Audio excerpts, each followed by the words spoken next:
Hey, everybody. This is me, Healthy, Wealthy, Inspired, where we talk about all things healing and inspirational.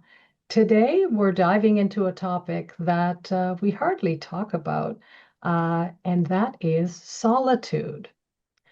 And I'll be honest, I love being around people.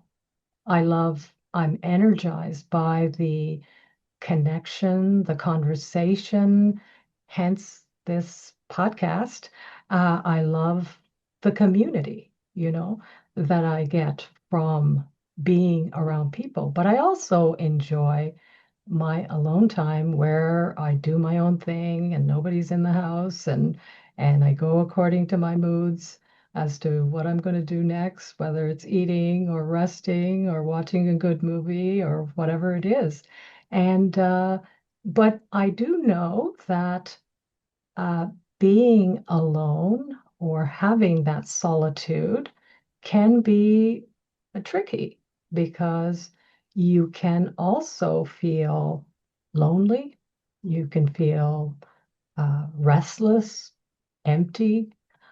So, to explore all of these things, I've invited Dr. Robert Copeland, a Carleton University professor who has studied this for over 30 years. Wow, I can't believe it.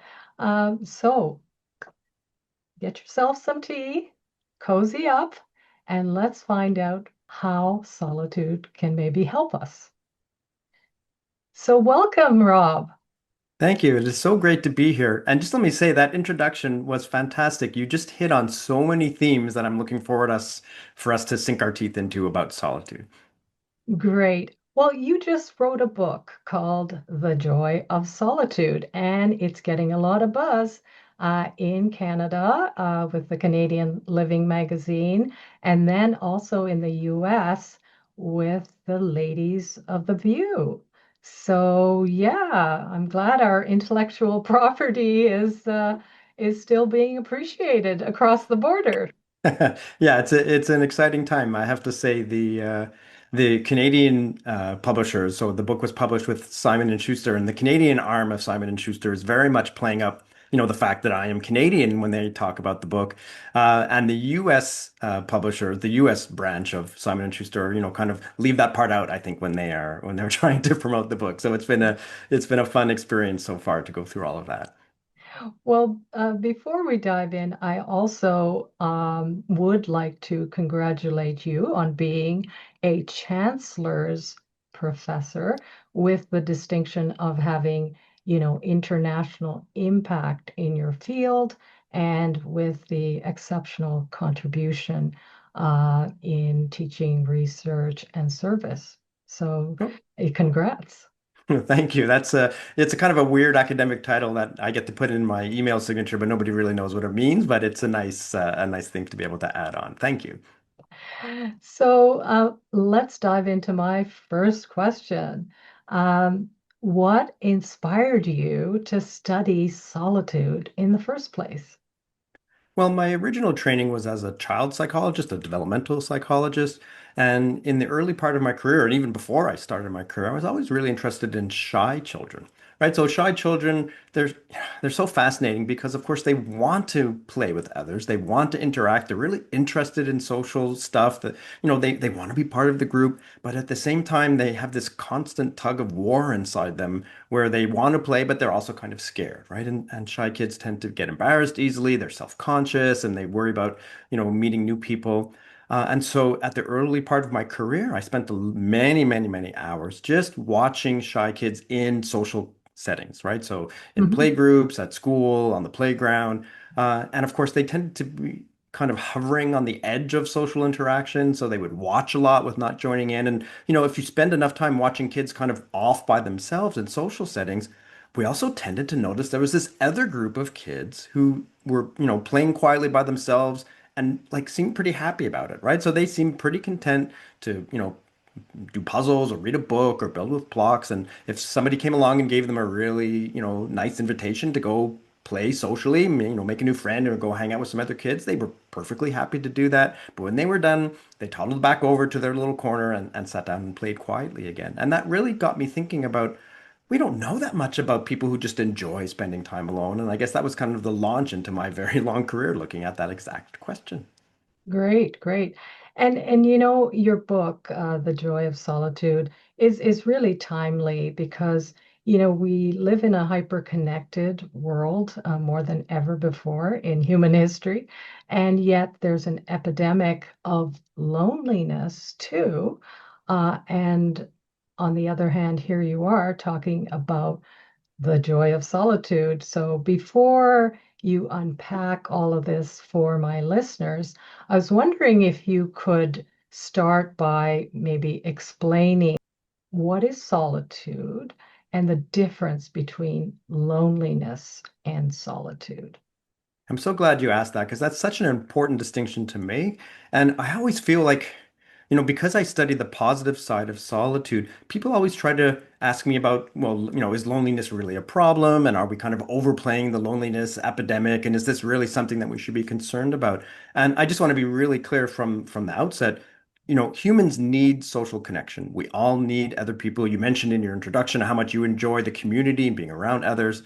This is something that raises our mood. It helps our well-being. I don't have to tell you about all the positives, benefits that we get from having intimate connections and social interactions with others. Even talking with a stranger makes people feel happier, even though they don't think Sure. it's going to, right? Hmm. So, we have this inborn need to belong. It's called a need for social connection. And when we don't meet that need, when there's some kind of mismatch between the social life that we want and the social life that we actually have, when we're dissatisfied with our social life, that's what leads to loneliness. And loneliness, let's be clear, loneliness sucks. Loneliness is a terrible feeling that we get. It's an alarm bell going off inside us that says you need to go out there and be around people. You need to make a connection. You need to, have intimacy. And so it's a longing, it's an aching, it's a pain that we have when we're not satisfying that need for social connection. And over time, it horribly damages us. It's bad Hmm. for our well-being. It's bad for our mental health. There's even evidence to suggest it's bad for our physical health. There was a report from the Surgeon General's office in the US, this was like early 2020s, Hmm. that found, after reviewing hundreds of studies, that chronic loneliness, chronic social isolation is about as bad for our physical health as smoking 15 cigarettes a day, which is just Right. mind-boggling to I understand. know. Right. So let's all be clear. We all need social connections. Humans need others. We evolve to live in groups. And when we don't have that, that's a real problem. Okay. Hmm. So I just need to establish that right off the bat. And I'm so glad that you asked me to. But here's the but. Loneliness is not solitude. Okay. So we can feel lonely even when we're surrounded by other people. A lot of people have the experience of, being at a party and maybe you don't know everybody so well. So you're kind of standing in the corner and you're nursing your drink and you're watching everyone else interact and engage in what seems like all this, intimate conversation, inside jokes, and they're laughing and everyone's having a great time. They're all connected and you're not. And then you leave that party maybe feeling even more lonely than when you got there. And on the other hand, we can be alone, we can be in solitude and not feel lonely at all. So if loneliness is this bad feeling, then solitude is a place. And I would say that solitude is a place that, particularly if we choose to go there, because there's a lot having to do with our choice, right? If it's Hmm. thrust upon us, if we're forced into solitude, that's why the pandemic really highlighted some of the damaging effects of loneliness, because so many people were thrust into situations where they were Right. literally locked down. They couldn't see other people. Of course, that Yes. has, very long-lasting negative implications. Yep. So when we're forced into solitude, it's much more difficult to cope with. But when we choose solitude and when it's a place that we want to go with and want to go to and spend time there, there's a lot of really good things that are potentially waiting for us. Hmm.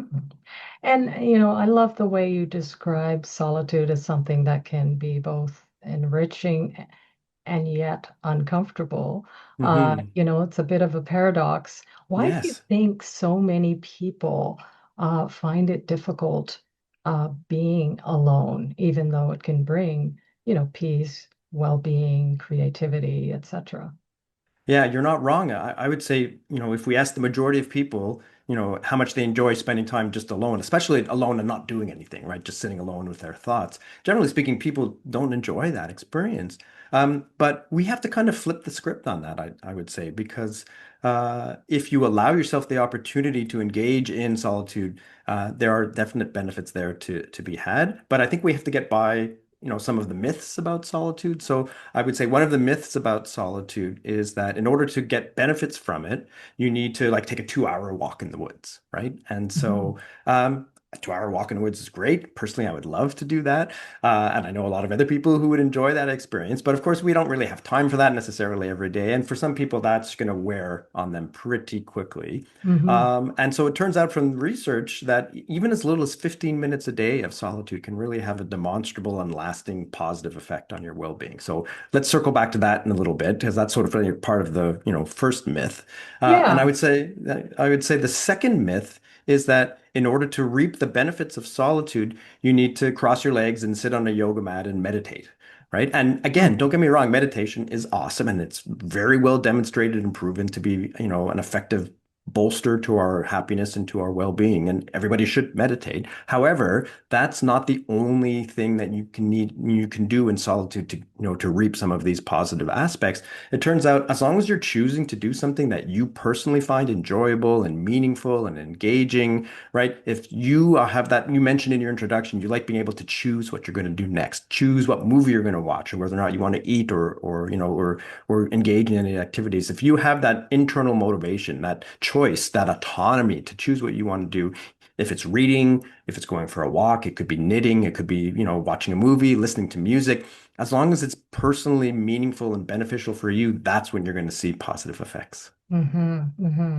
And I'm just going to circle back to the 15 minutes Yes. Hmm. intentional time. You mentioned in your book that it can help stabilize moods and Hmm. charge your batteries. Um, and you've looked at the neuroscience of it. And I was wondering what is actually happening in our brain and Hmm. body during these quiet moments that actually make it restorative for us. Yeah, so you mentioned some of the now starting to finally being well demonstrated sort of benefits of solitude. It does take the edge off negative moods. It calms us down. It does, it's restorative. It resets us. It gives us a break.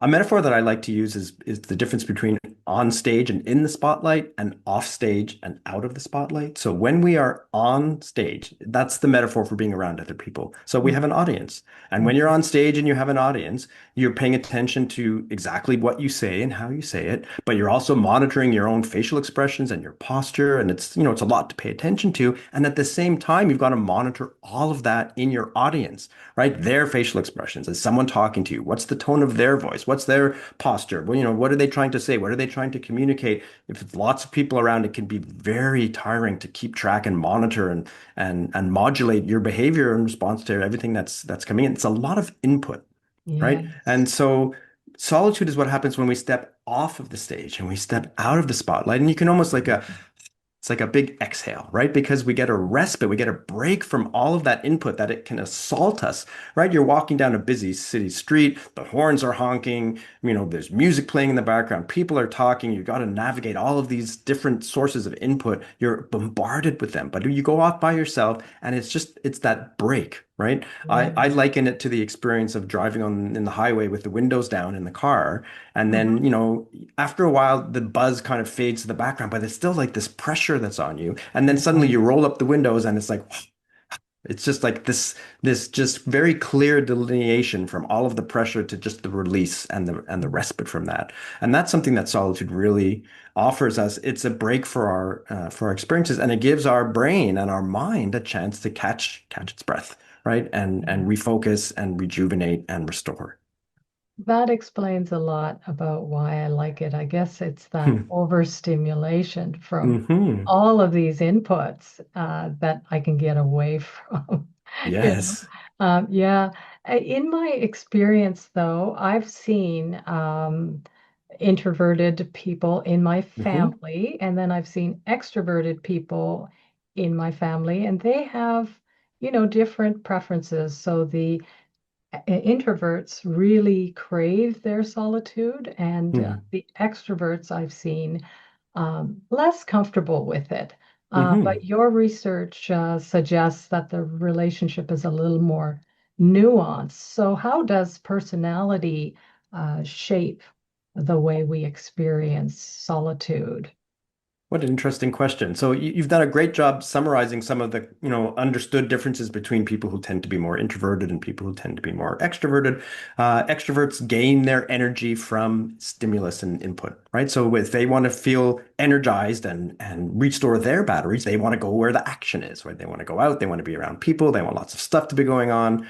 Whereas being alone is kind of draining for them, right? They find it like they're Mm, bored. They even find it kind of aversive. And of course, introverts classically are the opposite, right? If they want to recharge their battery, they need to get away from everything and being around others. It's not necessarily anxiety provoking. It doesn't make them necessarily feel nervous or uncomfortable. It just kind of exhausts them, right? Because it takes a yeah. lot of energy to do that. That's this idea of the social battery, right? Their social battery gets run down. Hmm. So the thing about introverts and extroverts, I mean, it's such a common term that we use, in everyday conversation, but I'm not sure how well it's actually really understood as a trait. So, I mean, introversion and extroversion is a very broad distinction. It encompasses a lot of other things besides just, how social and how much you enjoy spending time alone. It also has to do with how impulsive you are and how much you want to, go for rewards and your attention span and how active you are and your energy level. Like it's a much people focus very much on the social side, but it doesn't incorporate a whole bunch of other things. And the Right. other part that I think people don't really think about as much is that I mean it's a big continuum, right? So it's a imagine everyone has a score on from 1 to 100, where 100 is very, is the most extroverted you can be, and one is the most introverted. There's only a handful of people that are going to be at those extreme ends who are going to be like really super extroverted or really super introverted. The Right. vast majority of the population is falling pretty near the middle, which means we Hmm. all are pretty, most of us anyway are ambiverts, right? That's the term that we would use to describe someone who has sometimes they feel introverted or they have some introverted characteristics and they have some extroverted characteristics. And so it's this very we have to avoid the temptation to just classifying everyone as one or the other because most people are the combination of both. And as you said, it experiences how we feel when we're in solitude. Mm. Um, and this leads me, I think, to a broader point, which you've kind of touched upon, is that so as I've said, humans need social interaction. I would also say humans also need solitude. But the combination that's going to be kind of best for each person really differs as a function of your personality and a whole bunch of other kinds of traits, right? And Hmm. so it's not the case that, we should be saying to people, everyone needs 6 hours of solitude a day and everyone needs 10 hours of social interaction. Like those kinds of prescriptive, ideas, they make me a little bit, hesitant because that might be true for one person or a handful of people, but most people are going to have their own just right combination. And that's the idea of the Goldilocks principle, right? So it goes right back to the Goldilocks fairy tale. Goldilocks who found three bowls of porridge and one was too hot and one was too cold, but she wanted the one that was just right, but just right for her. And that's Right. the idea that I want to promote is that people have their own just right combination of time spent alone and time spent socializing. And it's just right for them to maximize their well-being, to make them feel the happiest, the most fulfilled, the most creative, the most relaxed. That combination is going to take a little while for people to figure out, and they should experiment with it a little bit, right? They should try to track their solitude and social interactions, at the end of the day for a week, write it down in a little diary and see how they're feeling and see if they can find patterns that help them understand if they might need a little bit more solitude and a little bit more time with others and find that just right combo that's going to be just right for them. Hmm. Hmm.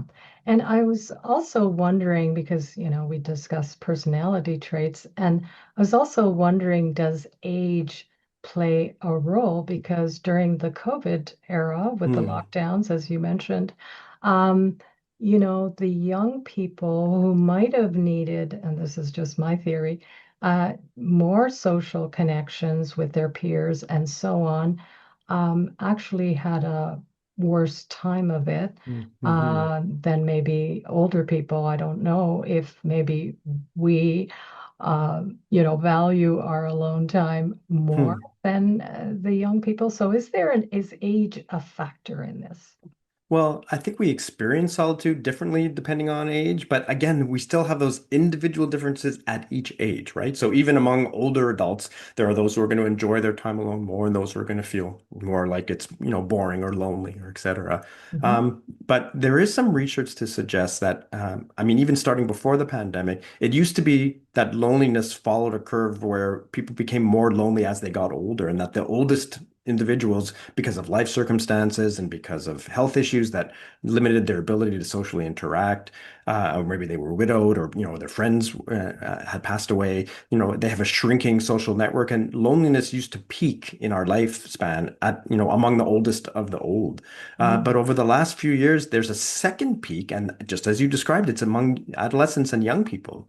And that's been a real kind of demographic shift. That's been a cohort shift that, and some people have suggested it's related to technology and being on our phone too much and not having enough real social connection, not enough Mhm. face-to-face interaction.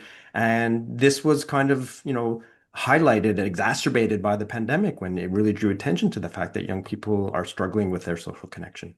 Mm, and you mentioned the role of technology, and I'm thinking that in our hyper-connected world, solitude almost feels like a lost art. There's always a Hmm. notification, a message, an email, reels to look at, your social media stuff, and I was wondering if how does this constant digital barrage of connection, if you will, affect our ability to truly, be alone. Yeah, that's an important issue, maybe becoming even more important every day, right? And it's the technology that allows us to communicate with people, at the click of a icon, really has changed what solitude, should be conceptualized. That's how we define it, how we even say what solitude is. It used to be if you were physically separated from other people, you were in solitude, full stop. Right. But now, of course, you can be physically separated. You can be alone in your room, a teenager in their bedroom with the door closed, meeting most criteria as what we would call being in solitude, but literally FaceTiming with their friends, right? Having a face-to-face Mm, conversation like this. And it really makes us reevaluate what solitude is. And I think you're right. There's a danger of solitude almost becoming obsolete, right? Because if mm, you are, how can you be off stage if you are constantly, having alerts or someone's trying to talk to you, or you're responding to text, or you're even talking face right. to face. And Yeah. that's why when people ask me for advice about how to use use technology in their solitude, uh, you know, I'm not the person who would say you have to have your phone, in another room. Okay. But what I would say is that if you are using your phone in solitude, then use it for good and not for evil. And let me explain what I mean by that. Okay. So people who are extroverted, and outgoing and sociable, they tend to what I would call social wash their solitude with technology. And so when Mhm. they're alone, because they're bored and they're not, they want more stimulation, they will Mm, text someone, they will comment on social media, they will FaceTime, they will call, like they'll do anything to put a social tinge on their solitary time. And I mean, mhm. I understand why they do it, but it's, you're really depriving yourself of some of the opportunities for the kinds of self-reflection and calm and release from input that solitude has to offer. So if anything, make sure that not all of your solitude time is spent doing something social on your phone. That would be sort of one piece of advice. I would also say turn off your notifications. You've already mentioned you don't want something buzzing and alerting you when you're trying to have Right. some downtime and some me Yes. time. And now, for some people, it might mean turning off their phone and putting it in another room, and that's great. But I don't say you'd have to do that because some of the things that we might want to do on our phone could actually be helpful in solitude. So there's meditation apps that you can use on your phone. And some Hmm. people like to listen to music on their phone, or they might be reading a book or reading news or etc. Even, playing a mindless, game like Candy Crush or something like that, is a good way to take a little break, right? Sometimes we need to do something a little bit mindless. It lets our mind wander. It lets us, do something that's engaging, but not too engaging. So we get a chance for some sort of downtime that's also leisurely and enjoyable. And it's fine to do those kinds of things. It's fine to choose an activity that you are going to find restorative or you're going to find gives you a little bit of a break. It doesn't have to be, any particular activity in order to find benefits in solitude, as I mentioned before. But just be careful that the technology doesn't kind of take over your solitude or you try to use it to replace solitude with social interaction. So maybe if if should we actually, during our solitude of 15 minutes, let go or do a technology Hmm. detox, you know? Yeah, you can. I mean, a lot of people pair those things together, but I just don't want to make it one or the other, right? Like it is Yeah. possible to have positive solitude and use technology. As I said, even just listening to music or reading a book, some people read a book on their phone, whatever's going to kind of work for you, as long as you can take out those more social functions, turn off your notifications, and of course, don't scroll social media because that's bad for you if you're alone or with other people, no matter Right. what. Like that kind of defeats the purpose. So again, I always try not to be too prescriptive because everybody is different. They're all going to have Right. their sorts of preferences.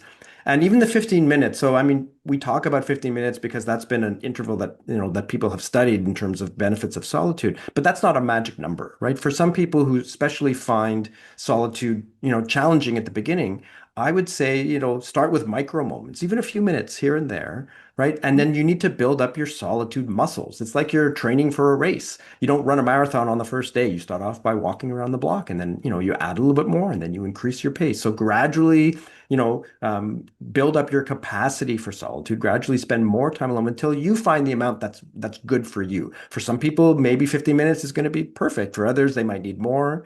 But you have to experiment a little bit to find out what that is.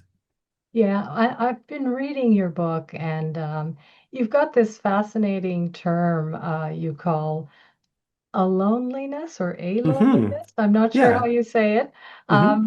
but can you explain what aloneliness means and how it differs from loneliness? Sure. So a few years ago, we were sort of talking around the table in my lab and in with my students about how people always focus on what happens when you get too much solitude, right? And loneliness again is what happens when we feel like we're getting too much time alone, not enough time with others. And I mentioned before, it's this discrepancy between, the social life you want and the social life you actually have. And again, there's good reason to focus on getting, too much solitude because it could have negative implications. But then we wondered, like, why don't we ever talk about what happens when you don't get enough solitude? And Yeah. then we started thinking, like, could that also be sort of something bad? Like, could we, and then we were thinking, like, what's the term that you would use to describe the bad feelings that might come up from feeling like you're not getting enough solitude, from having a discrepancy between your desired and your actual solitary life instead of your social life. And we, looked around and not only had people not really studied this before, but there wasn't even a word in the English language to kind of describe those feelings. So we made one up, and we tied it to loneliness because it's kind of like the mirror image of loneliness, right? So loneliness is a discrepancy in your social life. And what we called aloneliness is the discrepancy in your solitary life. And it turns out, and now that we've studied it for a few years, that it tends to elicit a lot of the same kind of sort of negative responses that loneliness elicits. It puts us in a bad mood. It makes us Mm, sad. It could make us grumpy. It makes us feel stressed. And so it's something that I think that we really need to raise awareness about because I've been, interacting with so many people talking about this idea, and so many people like would feel grumpy and not know why. They would feel a little bit mm, off or they'd feel stressed and they couldn't put a finger on what was causing it. And then when you give them a name, a phenomenon that they can identify and find in themselves, it's like, oh, that's a thing. That's something that's I'm feeling that, and that's the first step towards doing something about it, right? mm, And it's been so fascinating to see how other researchers in different parts of the world have kind of taken up this idea and then studied it in different contexts. So, mhm, for example, there were some romantic relationship researchers who studied a loneliness among members of a romantic couple. And what mhm. they found was that if one member is feeling like they want more solitude, like they're feeling lonely, they sort of blame their partner and they end Right. up being even not consciously realizing it. They get angry with them for I assume depriving them of the opportunities to spend time alone. So that Yeah. was super interesting. And then there were some just recently some researchers in Japan were studying a loneliness among managers in large offices. And what they found is that if managers feel like they're not getting enough time alone, they take it out on their employees. They have more harsh interactions with their employees. So it really does seem to Mm, have some real world implications. And it makes me, want to kind of get up on the rooftop and make sure people understand, like, make sure you get enough alone time. And it's okay to ask for alone time. We have to normalize that, right. that it's fine to say, I need some me time. I need some time alone. And that shouldn't be there should be any stigma associated with And that. that's one of the reasons I'm glad we're talking about this because, one part of the couple might need that time and it may look like Yes. a rejection of that Yes. person instead of, that they Hmm. actually do need, to decompress by being alone. I've been reading your book, and by the way, it's a fantastic book. It's a Oh, great thank you. read. I really recommend people to go out there and get it. It's on Amazon. But one of your key insights is that solitude doesn't disconnect us, it actually can deepen our Hmm. connections. So, can you explain how does this alone time help us show up for Yeah. our relationships, our loved ones, our friends? Yeah, it's such an interesting and almost like a paradoxical finding, right? Because you would think almost by definition, if you're alone, it's would hurt your social relationships because you're spending less time with your, intimate and close others. And so that's certainly the perception, and certainly one that I had, before I got into a deeper understanding about this phenomena. And now there's been several studies that, and they all kind of say the same thing. So when we have the experience of positive alone time, like good quality me time, right? On days when we feel like we've gotten enough of that and when we feel like it's been of good quality, the subsequent time that we interact with someone else. So the next time when we come out of solitude and we interact with people, we perceive that more positively. It feels better. It makes us happier to interact with others. And it's been suggested that this will help improve our relationships, right? So if we are spending good time in solitude, we're comfortable with ourselves, we're comfortable with the relationship that we have with ourselves. It allows us to think about our place in the world and our place in nature and our place in our social network. This is going to help our subsequent interactions and then ultimately improve our relationships. So if you're a member of that romantic couple and you feel like you need that extra alone time, you can say to your partner, I love you. We have a great relationship. I enjoy spending time with you, but I do need some alone time. But don't worry, this is going to be good for both of us because when I come out of my alone time, we're going to have an even better, set of interactions, and it's going to help our relationships. It's going to be good for all of us. Mm-hmm. And for someone who's not really had a lot of alone time, Hmm. say if there's some listeners out there who are feeling anxious about, spending time alone, what do you recommend? Do you have any recommendations? Yeah, so I guess it would depend on the reasons why people aren't getting enough alone time. So, you know, feeling like you need more alone time can really be the result of stress, right? If we have a busy day, if we have a busy life, it's very hard to carve out time to do almost anything. And I understand, even, thinking about doing things that are ultimately good for you, right?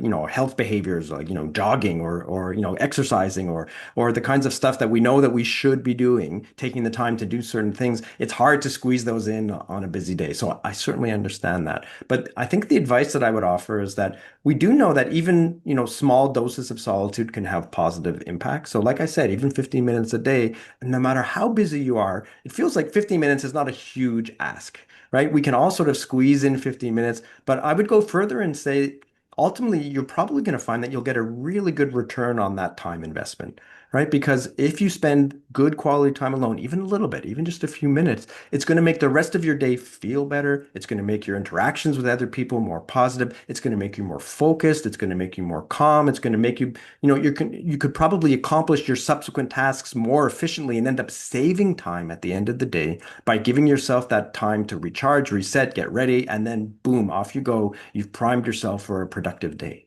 Hmm. So turning this solitude into joy, like your Yes. book says. Yeah, well, I mean, it's the reputation of solitude is really is as a punishment, right? So we Hmm. give toddlers a timeout, Yes, right? I We I take never liked that because yeah, what are you saying? yes, we put a toddler alone as a punishment. We put a prisoner in solitary confinement as a punishment, right? But it's Hmm. just about reframing it. So it doesn't have to be a punishment. It could also be a reward, right? It could be a gift to yourself, the gift of some me time. And if we reframe, and particularly for people who don't enjoy solitude, just reframing it in a positive way, actually, there's research to suggest just going into solitude, being told, think happy thoughts. It Mm, sounds so silly. It's such a simple mhm, thing to say. If you tell people think happy thoughts and then have them sit alone for 15 minutes in solitude, it improves their experience, right? mhm, And there's also research to suggest that like learning a little bit about the benefits of solitude. So even just reading a short blurb about how solitude can help you or listening to this podcast, for example, when you go and spend solitude time next, it will be more positive and rewarding for you. So it really isn't that hard to flip that switch and to turn solitude from the perception of a punishment into something that can be rewarding. mhm, mhm. And I think that's a great note to end this conversation. And so I really want to thank you very much, Rob, for being here. I've learned so much more by talking to you, but I have to say to the listeners, we haven't even scratched the surface of what's in the book. So, like I said, pick it up. It's on Amazon. Are there some other sources that they can pick it up? Yeah, so I mean, it's in most bookstores. If you're in Canada, it's in Indigo, if you're in the US, it's in all, Barnes and Noble and all the sort of regular bookstores and online, lots of places to find it. So I guess the bottom line is solitude is not about, this is my takeaway. It's Hmm. not about isolation, but it's about renewal.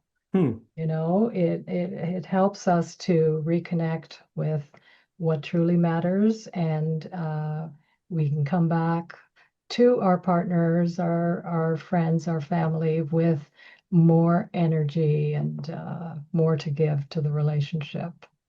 Yeah, that sounds like an excellent summary. Okay. And you know what? I have to say, Rob, for me, solitude has been one of the greatest teachers for Hmm. my own Hmm. healing journey. So, yeah, the takeaways are simple, and I'd like to know what everybody's takeaways are from this conversation. So, and how you enjoy or don't enjoy solitude, what your issues are, raise questions, put them in the comments. And if you enjoyed this episode, don't forget to subscribe, share, and like, and leave a comment. I'd love to hear what solitude means to you, even. So until next time, this is me reminding you to live healthy, wealthy, inspired from the inside out. Thank you so much. Bye bye. Thanks everyone for watching. And don't forget to smash that like button and subscribe.